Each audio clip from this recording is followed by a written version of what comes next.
Hola mis queridos amigos, nuevamente con ustedes, su doctor Maximiliano, un médico rural que les va a hablar acerca de lo que ha sido la salud y vida en el Ecuador. Y hoy nos enfocaremos en lo que ha sido la salud y vida de los años 50, continuando con lo que ya habíamos visto antes, y entenderemos que la salud y vida en el mundo en los años 50 se caracterizó porque luego de la Primera Guerra Mundial se dio el baby boom, el gran nacimiento, el gran nuevos niños en todo el planeta Tierra que estaban continuamente naciendo y que dieron lo que se llama la explosión demográfica. Esta explosión demográfica a su vez estaba ayudada porque con el descubrimiento de las medicinas, los inventos médicos, además los cambios en el transporte, la creación de carreteras, la electrificación en el mundo entero, comenzó a darse también un proceso similar. En esa misma época llega a tal el desarrollo que se inventa ya la bomba atómica que fue utilizada, ya vimos en la Segunda Guerra Mundial en 1946-45, pero luego de eso vendría la bomba de hidrógeno. Y esto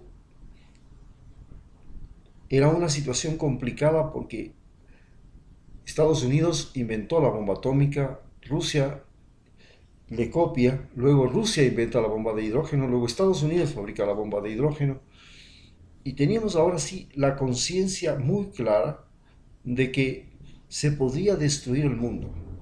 Las potencias mundiales, ya no solamente Estados Unidos, sino que Francia también, Inglaterra también, Rusia también, comienzan a hacer experimentos nucleares en el mar, por ejemplo en el atolón de Mururoa, Francia, Estados Unidos hace en el desierto de Nevada, Rusia en Siberia, y así comienzan a hacerse explosiones nucleares en todas partes.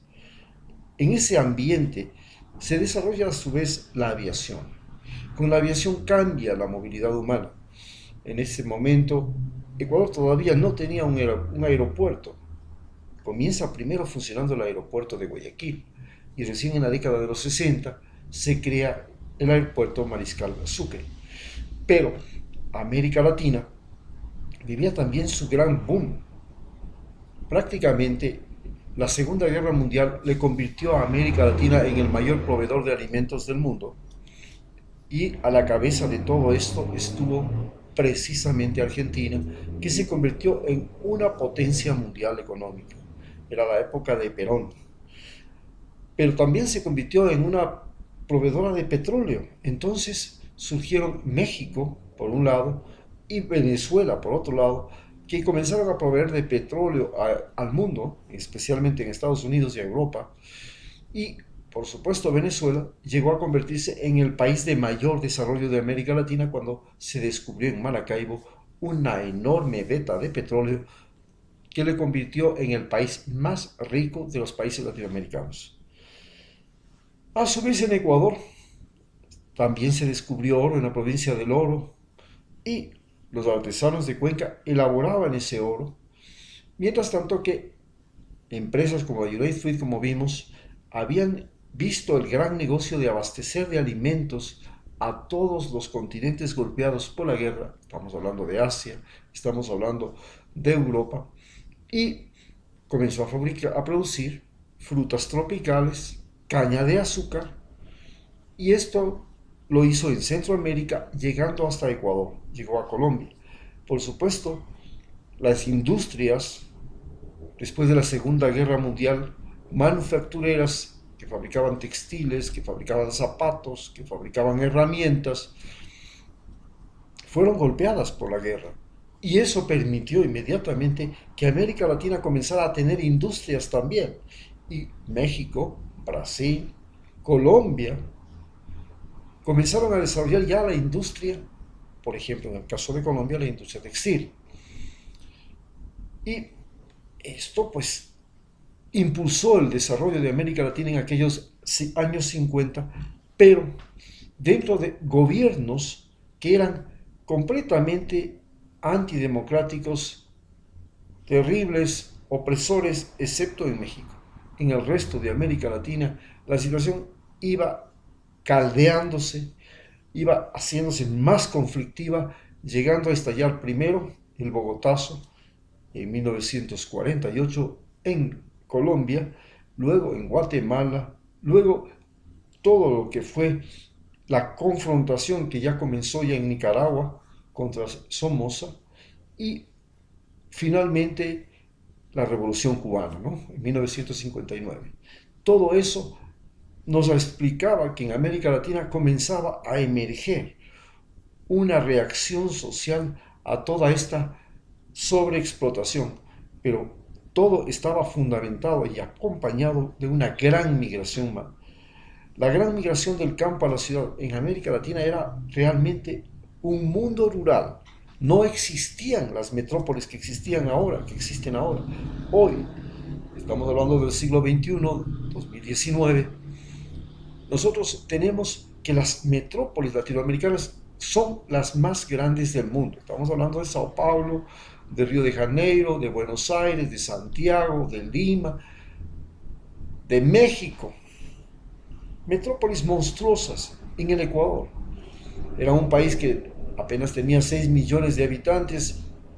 Ecuador, para aquellos tiempos, en el caso de Quito, apenas tenía 210.000 habitantes y de la noche comenzó a cambiar y llegó hasta tener 250.000. Pero Guayaquil pasó los 500.000 habitantes en los años 50. Fue una congestión, un viaje humano de toda la población de Ecuador hacia Guayaquil. Pero ¿en qué condiciones? Las ciudades no tenían alcantarillado, no tenían agua potable, no tenían dispensarios médicos.